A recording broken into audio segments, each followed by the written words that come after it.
somente a Escritura. Martinho Lutero se insurgiu contra tudo aquilo que não fosse a palavra de Deus. Martinho Lutero exclui a tradição da igreja como fonte de fé. Martinho Lutero exclui o magistério da igreja como fonte da fé.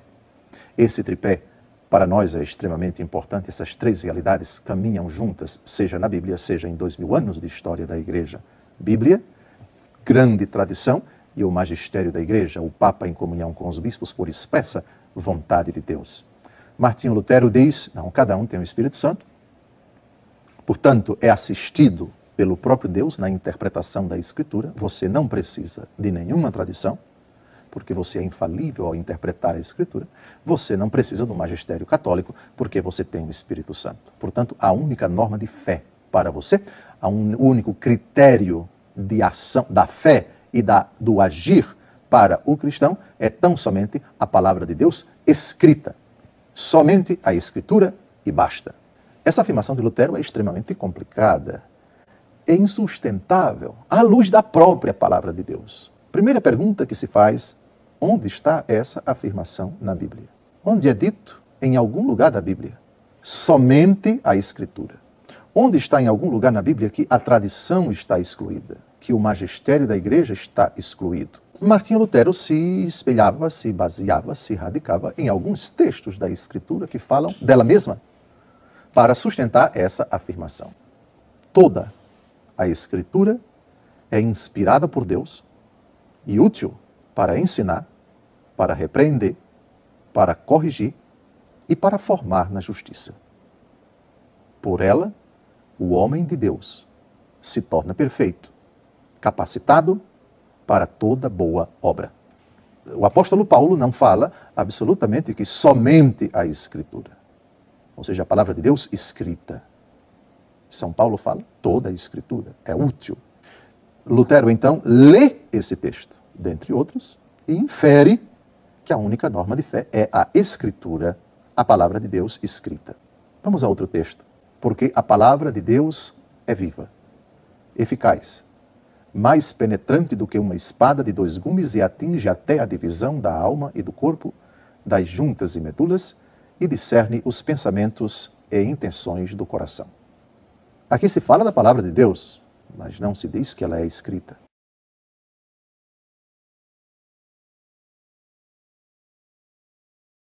Quando se fala de palavra de Deus, é preciso saber qual a sua manifestação. Na Bíblia, nós temos 2 manifestações da palavra de Deus, escrita e oral. Quem veio primeiro? Não foi a escrita. Cristo prega. Depois os apóstolos, inspirados pelo Espírito de Cristo, pregam. E muito tempo depois, o que eles pregaram, colocaram por escrito. São Paulo, na carta aos Romanos, capítulo 10, diz que a fé vem da pregação, não da escrita. Deus não fala apenas pelo que está escrito.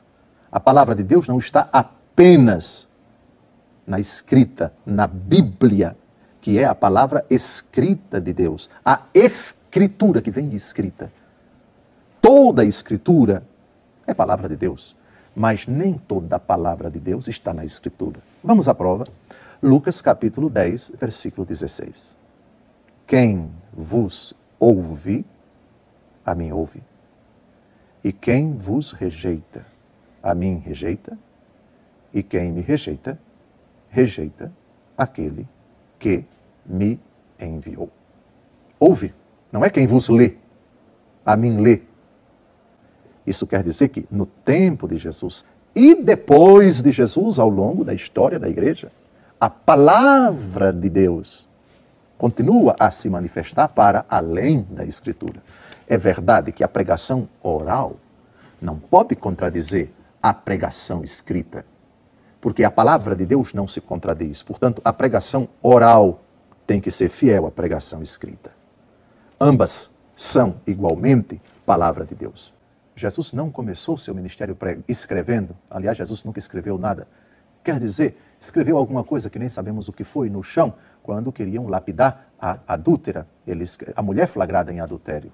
E também Jesus nunca mandou os apóstolos escreverem nada. A única vez que o Senhor diz escreve, O Senhor Jesus, ele já está na glória, já ressuscitou, já subiu ao céu. Ao apóstolo João, escrevendo o Apocalipse, ao anjo da igreja de Laodiceia, ao anjo da igreja de Esmirna, ao anjo da igreja de Tiatira, escreve. É a única vez no Novo Testamento que o Senhor Jesus determina aos apóstolos que coloquem algo por escrito. Isso é importante, para que nós não absolutizemos a Escritura, tirando-a do seu contexto natural, que é a vida da igreja, que começou a sua ação no dia de Pentecostes pregando e não escrevendo. Toda a Bíblia é palavra de Deus, mas nem todas as ações de Deus estão na Bíblia. Fez Jesus, na presença dos seus discípulos, ainda muitos outros milagres que não estão escritos neste livro. Mas estes foram escritos para que creiais que Jesus é o Cristo, o Filho de Deus, e para que, crendo, tenhais a vida em seu nome. Tenho muitas coisas para dizer-vos, mas agora não podeis suportá-las, disse Jesus num dos seus discursos de despedida. Outras coisas Jesus haveria de dizer depois, porque a igreja não teria capacidade de compreender naquele momento.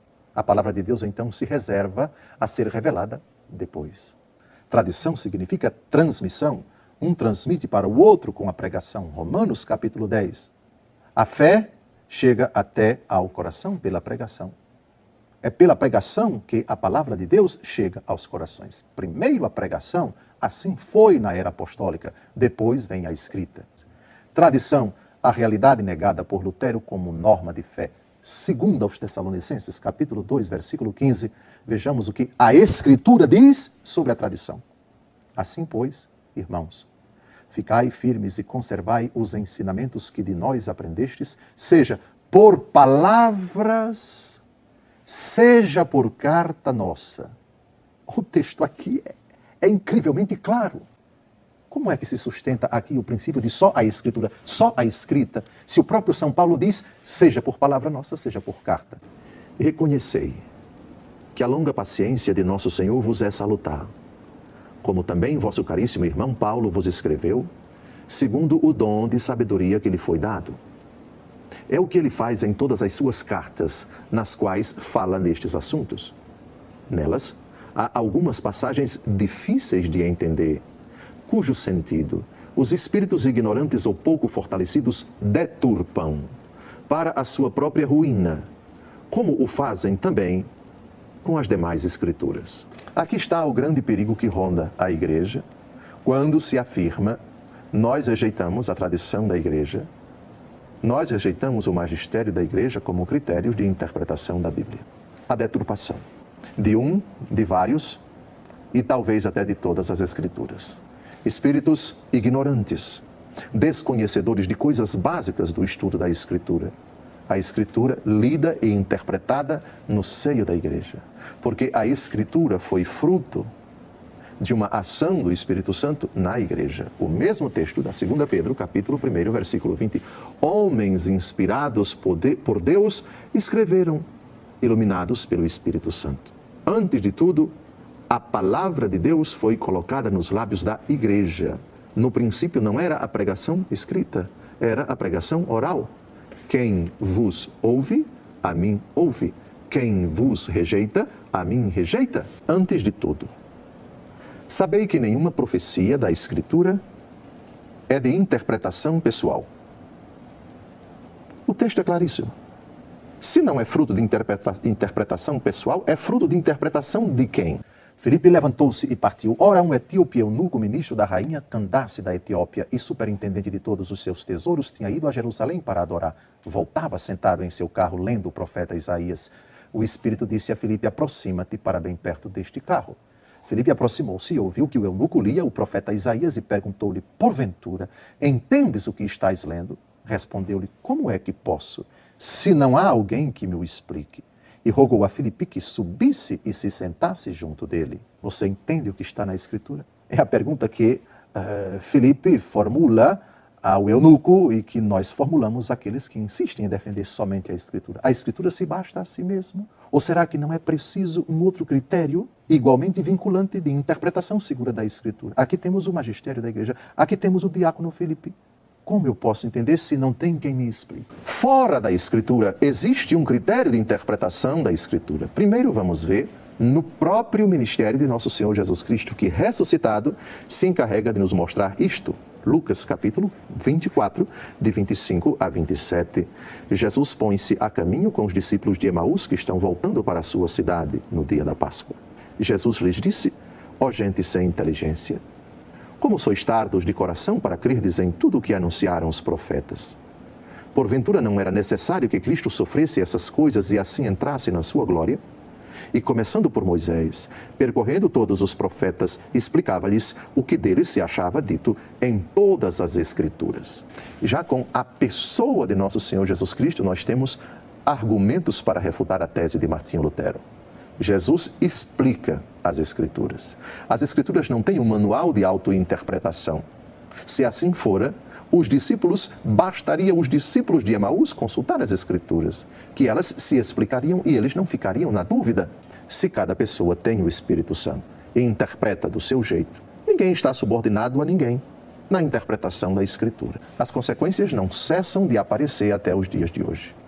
Parece que no mundo protestante, mais de 20 mil denominações ditas detentoras do Espírito Santo e que interpretam seguramente a Escritura. O cristianismo fica absolutamente esfacelado.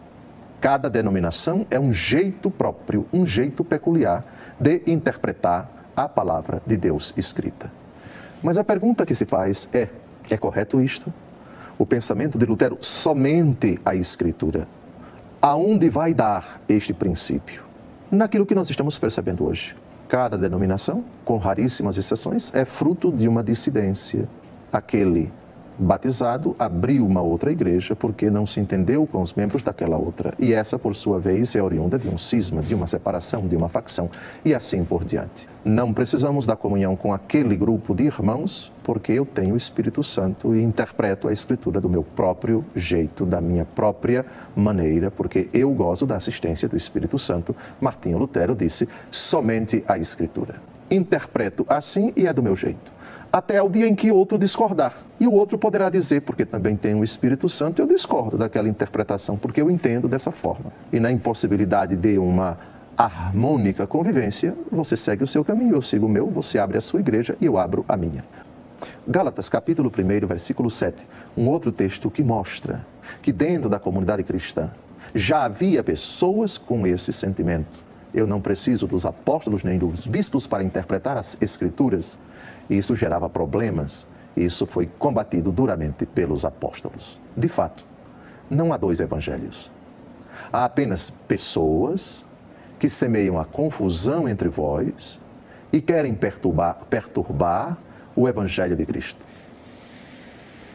Na comunidade cristã de Corinto, já havia essa preocupação do apóstolo Paulo. Esse perigo, esse risco existia. Ele diz, uns dizem, primeiro aos Coríntios, eu sou de Paulo, eu sou de Cefas, eu sou de Apolo, eu sou de Cristo. Estaria Cristo dividido? Cada grupinho tinha o seu jeito próprio de interpretar a Escritura. Um problema grave. A interpretação segura da palavra de Deus escrita, ela mesma a palavra de Deus escrita, todas essas realidades eram impensáveis fora do contexto da igreja, que tinha uma hierarquia. No começo, os apóstolos, eles ainda vivos, os apóstolos com os seus sucessores, os bispos, e com a morte dos apóstolos, todos os bispos. Os bispos, portanto, são já no Novo Testamento, e as cartas pastorais não deixam dúvidas da existência de episcopos, de bispos, de sucessores dos apóstolos nas diferentes comunidades. Esses exerciam a vigilância, a defesa da fé, a pureza da pregação oral, a vigilância sobre os escritos que eram lidos, sobretudo nas celebrações litúrgicas. Assim, a Bíblia, que nasce no seio da igreja, permanece sempre dentro dela. A interpretação pessoal era impensável na época dos apóstolos. Este foi o erro de Martinho Lutero ao propugnar esse princípio que não se encontra na Escritura, a saber, somente a Escritura. A Bíblia nunca disse isto. Não existe um único versículo na Bíblia que sustente esta aberração teológica. A Bíblia, portanto, quis o Deus Todo-Poderoso, quis nosso Senhor Jesus Cristo, que fosse redigida pela igreja, protegida pela igreja e interpretada por uma instância dentro da igreja, o magistério eclesiástico, o Papa e o Colégio dos Bispos.